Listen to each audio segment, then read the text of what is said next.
നിജേഷ് അരവിന്ദ്, ഈ വിജയ് മല്യയുടെ കാലത്തെ സ്വർണമാണ് ഇപ്പോൾ നിങ്ങളൊക്കെ അന്വേഷിക്കുന്നത്. പലരും ഭക്തന്മാർക്കും അക്കാര്യത്തിൽ ഇപ്പോൾ മാധ്യമങ്ങളിലൂടെ വന്ന വാർത്തകൾ അനുസരിച്ച് അക്കാര്യത്തിൽ ആശങ്കകളുണ്ട്. അപ്പോൾ ഈ അന്വേഷണം ഇപ്പോൾ വിജയ് മല്യയുടെ കാലത്തെ സ്വർണത്തെക്കുറിച്ചാണ്. അത് എത്ര സ്വർണമായിരുന്നു എന്നാണ് നിങ്ങളുടെ വിലയിരുത്തൽ? നല്ലൊരു ചെറിയ തെറ്റിദ്ധാരണയുണ്ട്. ഞങ്ങളാരും സ്വർണം അന്വേഷിച്ച് നടക്കുന്നവരല്ല. സ്വർണം അന്വേഷിച്ച് നടക്കുന്നവരൊക്കെ വേറെയാണ്. ശബരിമലയ്ക്കകത്ത് ഉണ്ടായ അല്ലെങ്കിൽ ഭക്തർ നേരത്തെ കൊടുത്ത ഏതെങ്കിലും സാധനം നഷ്ടപ്പെട്ടിട്ടുണ്ടോ എന്നുള്ളതാണ് അന്വേഷണം. അത് ഞാനോ ഞങ്ങളോ ഞങ്ങളുടെ പാർട്ടിയോ ഒന്നും അന്വേഷിച്ചിട്ടല്ല അത് കണ്ടെത്തിയിട്ടുള്ളത്. അവിടെയുള്ള ചില ഭക്തർ ഹൈക്കോടതിയെ സമീപിക്കുകയും ചിലർ സ്വമേധയാ വെളിപ്പെടുത്തുകയും ചെയ്തതിന്റെ അടിസ്ഥാനത്തിലാണ് അവിടെ കൊടുത്ത പല സാധനങ്ങളും കാണുന്നില്ല, അവിടുന്ന് സ്വർണമായ സാധനങ്ങൾ ചെമ്പായി മാറിയിട്ടുണ്ട് തുടങ്ങിയ ആരോപണങ്ങൾ വരുന്നത്. അത് അന്വേഷണത്തിന്റെ ഭാഗമായി ശരിയാണ് എന്ന് കാണിക്കപ്പെടുന്നു. അത് ശരിയാണെന്ന് ആവുന്ന സമയത്ത് ശബരിമലയുടെ നോംസ് ആരാണ് തെറ്റിച്ചത്, അവിടെയുള്ള സ്വർണം എടുത്ത് കൊണ്ടുപോയി ചെമ്പാക്കി. അതിനകത്ത് നിജേഷ് ഒരു പ്രധാനപ്പെട്ട പ്രശ്നമുള്ളത്, ഇപ്പോൾ കുറെ ആരോപണങ്ങൾ എല്ലാ കാലത്തും ഉണ്ടായിട്ടുണ്ട്. പിന്നെ കുറെ കഴിയുമ്പോൾ ഈ ആരോപണം നടത്തിയവരൊക്കെ എല്ലാവരും അതിൻ്റെ കൂടെ നിൽക്കുന്നത് നമ്മൾ കാണാറുമില്ല. പ്രത്യേകിച്ച് ശബരിമലയുമായി ബന്ധപ്പെട്ട പല കാര്യങ്ങളും ഇത് നമുക്ക് അനുഭവമുള്ളതാണ്. ഇപ്പോൾ ഈ കാര്യത്തിൽ ചിലരൊക്കെ പരാതികൾ പറഞ്ഞിട്ടുണ്ട്. ഞങ്ങൾ അങ്ങനെ പറഞ്ഞില്ല എന്ന് താങ്കൾ തുടക്കത്തിൽ പറഞ്ഞു. കോൺഗ്രസിൻ്റെ അഭിപ്രായമായിട്ടാണ് താങ്കൾ അത് പറയുന്നത് എങ്കിൽ നിങ്ങൾക്ക് ഒരു കാര്യം അതിനകത്ത് വ്യക്തത വരുത്താനുള്ള ഉത്തരവാദിത്വമില്ലേ? നിങ്ങൾ ഈ പറഞ്ഞ കാര്യത്തിൽ ആരോപണം പറഞ്ഞ ആളുകൾക്ക് ഒപ്പം നിന്നുകൊണ്ട് അങ്ങനെ അവർ പറഞ്ഞ സ്ഥിതിക്ക് അത് ഇനി മുഖ്യമന്ത്രി രാജിവെക്കട്ടെ, അല്ലെങ്കിൽ മന്ത്രി രാജിവെക്കട്ടെ, CBI വന്ന് അന്വേഷിക്കട്ടെ, ഇവരുടെ അന്വേഷണം കൊണ്ടൊന്നും ശരിയാവില്ല എന്നൊക്കെ പറഞ്ഞിട്ട് കാര്യമുണ്ടോ? നിങ്ങൾക്ക് അങ്ങനെ പറഞ്ഞൊഴിയാൻ സാധിക്കുമോ? നിങ്ങൾ ഈ കാര്യത്തിൽ ആരോപണം നടത്തുന്ന ആളുകൾക്ക് ഉത്തരം കൊടുക്കേണ്ടവർ കൂടിയല്ലേ? നിങ്ങളുടെ കാലത്ത് കൂടി ഈ കാര്യങ്ങളൊക്കെ കടന്നു പോയിട്ടില്ലേ? അല്ലേ, ഞാൻ ആദ്യം പറഞ്ഞത് ലാൽ ചോദിച്ച ചോദ്യത്തിന്റെ ഉത്തരമാണ്. നിങ്ങൾ അന്വേഷിക്കുന്ന സ്വർണം ഏതാണ് എന്ന് ചോദിച്ചപ്പോ ഞങ്ങൾ സ്വർണം അന്വേഷിച്ച് പോയവരല്ല എന്ന മറുപടിയാണ് പറഞ്ഞിട്ടുള്ളത്. ഒന്ന്. രണ്ട്, ശബരിമലയിലെ ഇപ്പൊ ഞാൻ കോൺഗ്രസ്സുകാരനാണ്. ഞാൻ ഏതെങ്കിലും സമയത്ത് കൈരളി ചാനലിൽ, എനിക്ക് താങ്കളെ അറിയാം, ശരത്തിനെ അറിയാം, അവിടെയുള്ള സുഹൃത്തുക്കളൊക്കെ അറിയാം. ഞാൻ ആ കൈരളി ചാനലിനകത്ത് വന്ന് കുറെ കാലം ഇരുന്ന് കുറച്ചു ദിവസം കഴിഞ്ഞ് അവിടെയുള്ള ക്യാമറ കാണുന്നില്ല, അവിടെയുള്ള വിലപ്പെട്ട പല സാധനങ്ങളും കാണുന്നില്ല എന്ന് കരുതുക. അപ്പോ അതിന്റെ ഉത്തരവാദി ആരാണ്? കൊണ്ടുപോയ എന്നെ പോലെ തന്നെ അവിടെയുള്ള സെക്യൂരിറ്റി ഉൾപ്പെടെയുള്ള അവിടുത്തെ മാനേജർ ഉൾപ്പെടെയുള്ള അവിടെയുള്ള മുഴുവൻ ആളുകളും അതിന്റെ ഉത്തരവാദികളായിരിക്കുമല്ലോ. എന്നെ അന്വേഷിച്ച്, എന്റെ കോൺഗ്രസ് ബന്ധം അന്വേഷിച്ച് പോവുകയാണോ ചെയ്യേണ്ടത്, അതോ അവിടെ കസ്റ്റോഡിയന്മാരായ ആളുകൾ അത് ചെയ്തിട്ടുണ്ടോ എന്ന് അന്വേഷിക്കുകയാണോ? അതിനാണ് നിജേഷ് അരവിന്ദ് പറഞ്ഞ ഉദാഹരണം വളരെ നല്ലതാണ്. നമുക്കത് പറയാം. ഇപ്പോൾ കൈരളി ചാനലിൽ പല കാലങ്ങളിൽ ഭരണകർത്താക്കൾ മാറി മാറി വരുന്നുണ്ടെങ്കിൽ, പിന്നീട് ഒരിക്കൽ ഒരു മോഷണം ആരോപിക്കപ്പെടുന്നുണ്ടെങ്കിൽ, അതൊരു ക്യാമറ അല്ലെങ്കിൽ ചില ക്യാമറകൾ അവിടെ നിന്ന് പോയി എന്ന് താങ്കൾ പറഞ്ഞതുപോലൊരു കാര്യമുണ്ടെങ്കിൽ, അവിടെ ഏറ്റവും ആദ്യം ഓരോ കാലങ്ങളിലും ഭരണത്തിലിരുന്ന ആളുകൾ ഈ പറയുന്ന അസറ്റുകൾ അവിടെ എങ്ങനെ രേഖപ്പെടുത്തി വെച്ചു എന്നുള്ളതൊക്കെ നമ്മൾ അന്വേഷിക്കേണ്ടി വരും. ഓരോ കാലത്തെയും ഭരണകർത്താക്കൾ അത് തിരിച്ച് ഏറ്റെടുത്തുകൊണ്ടാണല്ലോ പഴയ അസറ്റുകൾ എണ്ണി തിട്ടപ്പെടുത്തി രേഖകളും രജിസ്റ്ററുകളും ഒക്കെ തിരിച്ച് അടുത്ത ഭരണസമിതിക്ക് കൈമാറി അവർ അത് ഏറ്റെടുത്തുകൊണ്ടായിരിക്കുമല്ലോ വരുന്നത്. അപ്പോൾ എന്താണെന്ന് അവർ അറിയണമല്ലോ. അങ്ങനെ ഒരു ചോദ്യം നിങ്ങൾക്കും നേരിടേണ്ടി വരുമല്ലോ. അപ്പോൾ ഇവരെ സഹായിക്കാൻ നിങ്ങൾക്കും സാധിക്കുമല്ലോ.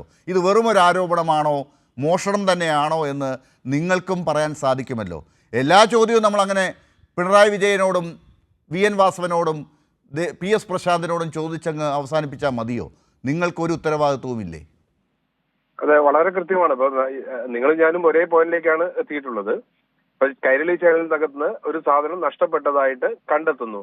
ആരോ ഒരാൾ പറയുന്നു കൈരളി ചാനലിൽ ഒരു ക്യാമറ നഷ്ടപ്പെട്ടിട്ടുണ്ട്. പറഞ്ഞിരിക്കുന്നത് ഇന്നാണ്, 2025 ഒക്ടോബർ മാസം 4-ാം തീയതിയാണ്.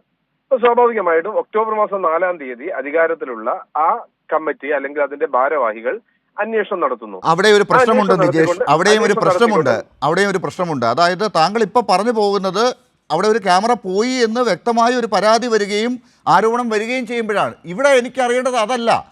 നമ്മൾ ഇതിനകത്ത് മോഷണം നടന്നോ എന്നും ഈ കാര്യങ്ങളിൽ എന്തൊക്കെ പോയിട്ടുണ്ട് എന്നും ഏത് കാലം മുതലാണ് ഇത് ഈ പ്രശ്നമുള്ളതെന്നും അറിയണമെങ്കിൽ എത്രയാണ് ആദ്യം ഉണ്ടായിരുന്നത് എന്നത് തൊട്ട് തുടങ്ങണം.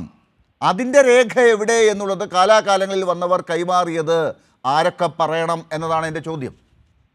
അല്ല, തീർച്ചയായിട്ടും ഞാൻ അവിടെ തന്നെയാണ് ആ ഉദാഹരണം പറഞ്ഞത്. അതായത് ഒരു ക്യാമറ ഇപ്പോഴാണ് നഷ്ടപ്പെട്ടത്. 2025 ഒക്ടോബർ മാസം നഷ്ടപ്പെട്ടു എന്ന് താങ്കൾ പറയുകയാണല്ലോ. ഈ പറഞ്ഞ കാര്യത്തിനകത്ത് നഷ്ടപ്പെട്ടു എന്ന് പറയാറായോ? അല്ല, സങ്കല്പിക്കുന്നു. അല്ലെങ്കിൽ സങ്കല്പത്തിനാണോ ഉത്തരം പറയേണ്ടത്? സങ്കല്പത്തിനാണോ നമ്മൾ ഉത്തരം പറയേണ്ടത്?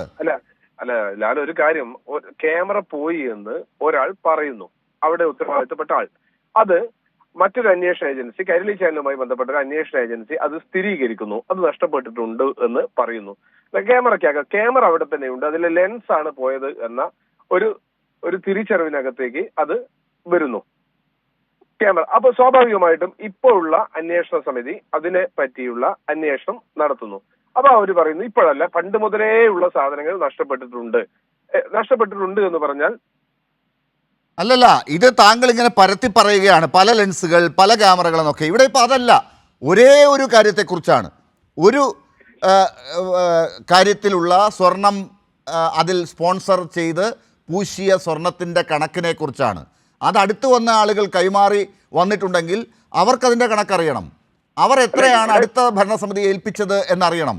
ഇവിടെ ആരെങ്കിലും അത് മോഷ്ടിച്ചു, ആരെങ്കിലും പരാതി പറഞ്ഞു, ആരെങ്കിലും ആരോപണം പറഞ്ഞു എന്ന് പറഞ്ഞുകൊണ്ട് ഉടനെ നിങ്ങളുടെ നേതാക്കളെല്ലാം ഓരോ ദിവസവും രാവിലെ മാധ്യമങ്ങളെ കണ്ട് വളരെ അയ്യപ്പൻ്റെ മുതൽ കട്ടവർ, അയ്യപ്പനെ കച്ചവടമാക്കിയവർ എന്നൊക്കെ പറയാൻ നിങ്ങൾക്ക് എങ്ങനെ സാധിക്കും? നിങ്ങളും കടന്നു വന്ന വഴികളിലൂടെയല്ലേ ഇതിനെന്തെങ്കിലുമൊക്കെ സംഭവിച്ചെങ്കിൽ സംഭവിച്ചിട്ടുള്ളത്. അതിന് നിങ്ങളുടെ മറുപടി എന്താണ്? ഞങ്ങളുടെ കാലത്ത് ഇതാ കൃത്യമായി ഇത്രയുണ്ടായിരുന്നു സ്വർണം എന്ന് പറയാൻ നിങ്ങളുടെ ആൻ്റണി സർക്കാർ ഭരിച്ചപ്പോൾ, ആദ്യം വിജയ് മല്യ ഈ സ്വർണം പൂശിയതിന് ശേഷം വന്നത് ആദ്യ സർക്കാർ ആൻ്റണിയുടേതാണല്ലോ.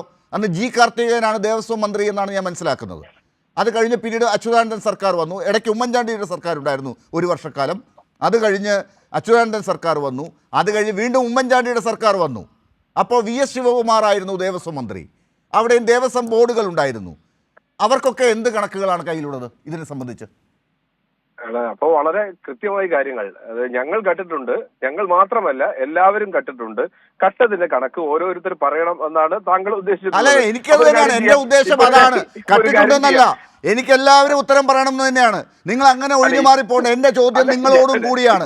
ഇനിയിപ്പോ പ്രകാശ് മാഷോട് ഞാൻ ചോദിക്കാം, നിങ്ങളോട് അങ്ങനെ ചോദ്യം ചോദിക്കാൻ പാടില്ല എന്നൊന്നുമില്ലല്ലോ. അല്ല, നിങ്ങൾ ചോദ്യം ചോദിക്കണം. ഞാനതിന് എത്ര വളരെ ആസ്വദിച്ചാണ് ഞാനതിന് മറുപടി പറയുന്നത്. കൈരളി ചാനലിലേക്ക് പോയത്. എന്റെ പ്രിയപ്പെട്ട ലാലെ, ഈ ശബരിമലയ്ക്കകത്ത് നിന്ന് ഇത് നഷ്ടപ്പെട്ടു എന്നുള്ളത് സുവ്യക്തമായ ഒരു കാര്യമാണ്. ഒന്നും വേണ്ട, നഷ്ടപ്പെട്ടിട്ടില്ല. നിങ്ങളൊരു അന്വേഷണം നടത്തുന്നേ. അല്ല, അന്വേഷണം നടത്തി ഇപ്പൊ ആരാ ഇത് കണ്ടെത്തിയത് എന്നാണല്ലോ നമുക്കും പറഞ്ഞു അറിയിക്കേണ്ടത് ആളുകളെ. നമ്മൾ ഇതിനകത്തൊരു കൺഫ്യൂഷൻ ഉണ്ടാക്കിയല്ലോ. ഞാൻ താങ്കളിലേക്ക് വരാം. നിലവിൽ ജീവിച്ചിരിപ്പുള്ള എല്ലാ ദേവസ്വം ബോർഡ് മുൻ പ്രസിഡന്റുമാരെയും അവരുടെ കഴിഞ്ഞ ഒരാഴ്ചക്കകം അവരിറക്കിയ പത്രപ്രസ്താവനകൾ ഒന്ന് കൈരളി ശരി നമുക്ക് അത് മാത്രമാണല്ലോ താല്പര്യം. എങ്ങനെയെങ്കിലും ഈ പഴയ ദേവസ്വം ബോർഡ് പ്രസിഡന്റുമാരെ എടുക്കുക, അവർ ഇങ്ങനെ മാധ്യമങ്ങളോട് കൊടുത്ത ബൈറ്റുകൾ എടുക്കുക, മാധ്യമങ്ങൾ അതിനെക്കുറിച്ച് ചർച്ച ചെയ്തൊക്കെ എടുക്കുക. ഇതൊക്കെ എടുത്ത് ഒരു ഇലക്ഷൻ കാലമാണല്ലോ ഇങ്ങനെ പൊടി തട്ടി കളിച്ചുകൊണ്ടിരിക്കുക. അല്ലാതെ നമ്മൾ ഈ സ്വർണത്തിന്റെ കണക്ക് പറയരുത്. നിങ്ങളുടെ സർക്കാരിന്റെ കയ്യിലുള്ള രേഖകൾ അന്ന് എന്തായിരുന്നു എന്നുള്ളത് നിങ്ങൾ പറയരുത്.